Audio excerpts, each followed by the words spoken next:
Griffin came back after joining the Nets. The Brooklyn Nets continue to construct a roster full of decorated superstars. The team's signing of forward LaMarcus Aldridge elicited strong reactions from fans across the league as they grapple with the Nets acquiring James Harden and Aldridge over the past 2.5 months, and the latest being Blake Griffin, who is a 6-time All-Star. Griffin was nabbed by the Nets off the buyout market early March and agreed to a 1-year deal. Can Blake Griffin have one more revival for the Brooklyn Nets? Watch the video until the end and learn how Griffin came back after joining the Nets. To get more videos like this, make sure to hit that like and subscribe button and ring the notification bell. It's over. Blake Griffin used to be one of the most exciting players in the league. Back on January 18th, 2019, Pistons forward Blake Griffin needed hardly any time to establish he could do pretty much anything he wanted against an impressive Miami defense that night.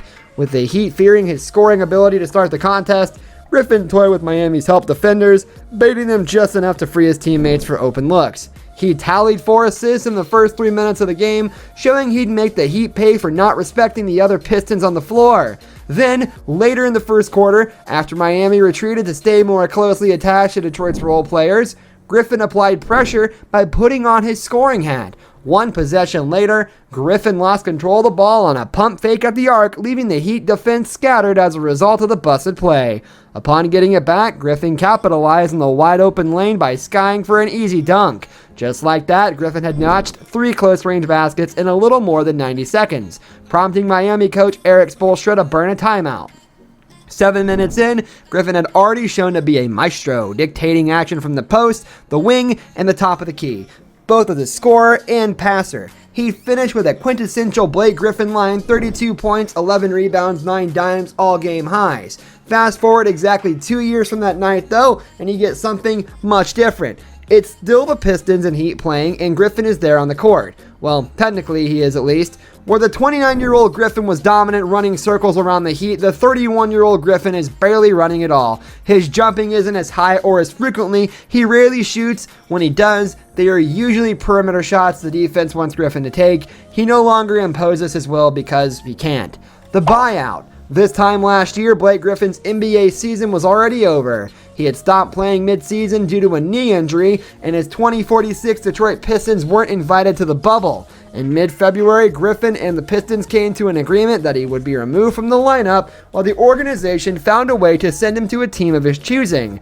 Given the gargantuan nature of his contract, trading him was untenable. Instead, Griffin gave back about $13.3 million of his remaining $56.8 million salary in order to be set free. Now, after a March buyout, Griffin has joined Kevin Durant, James Harden, and Kyrie Irving on a loaded Brooklyn Nets team that's likely to play deep into the NBA playoffs. Coming off the bench for the first time in his 12-year career, Griffin has already proven that he has plenty left in the tank, averaging 10 points and 5 rebounds in just over 20 minutes in a game. The Nets are in pursuit because they believe he can help them achieve their goal of winning an NBA championship. But it's important to remember that he was dropped from the lineup because he wasn't a plus contributor for the Pistons. Eventually, it made no sense to continue to squeeze productive young players out of the rotation for 35 bad minutes of Blake Griffin every night. Griffin was the number 1 pick in the 2009 NBA draft, and quickly became the dunking human highlight at the center of an electric and explosive Los Angeles Clippers team. But they failed to ever make it to the Western Conference Finals, and after 5 straight All-Star seasons, injuries started to limit his playing time. After being traded by the Clippers to Detroit, Griffin had one of his best and healthiest seasons in 2018 and 19, then suffered a season-ending knee injury heading into 2020.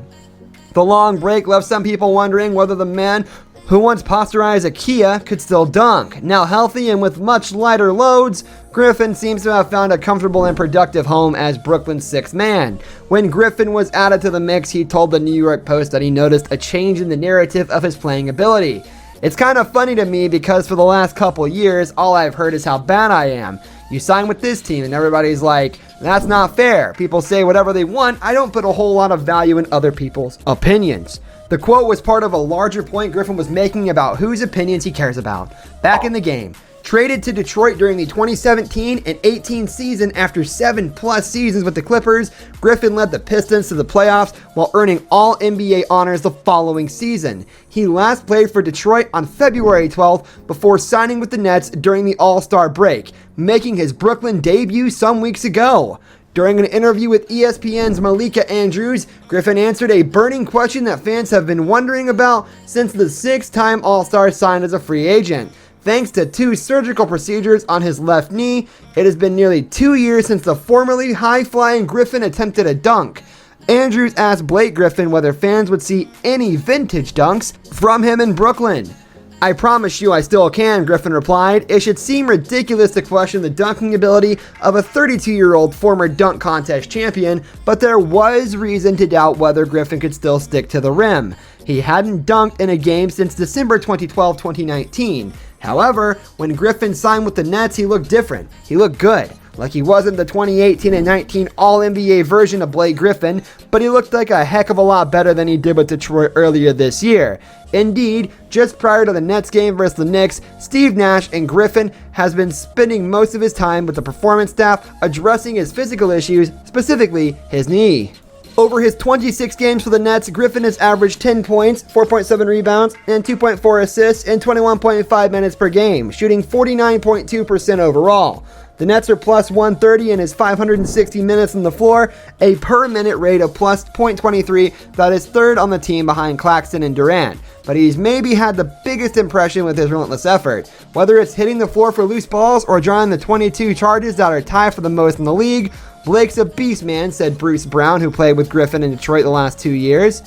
"He does everything for us right now. Post-up, scoring, hitting threes, getting defensive rebounds, taking charges. He's done that since Detroit too. So he just does everything for us." Statistically, Griffin's shooting percentage went up in every category, even free throws. With Brooklyn compared to Detroit, Griffin didn't look like a superstar in his Nets debut on Sunday, but he did throw down a long-awaited dunk. The final straw came when Brooklyn played in Detroit. Griffin scored 17 points in 20 minutes, went 2 for 2 on 3-pointers, and even had a dunk. Nets coach Steve Nash was happy with what he saw. Blake Griffin's third game for Brooklyn brought him back to Detroit for the Nets in their 113-11 win. Griffin is indeed hungry for a championship, don't you think? Share your thoughts about this by commenting down in the comments section below. Share the good news by sharing this video with your friends. And to get more fresh videos like this, make sure to hit like, subscribe, and ring the notification bell. Thanks for watching, and we'll see you next time.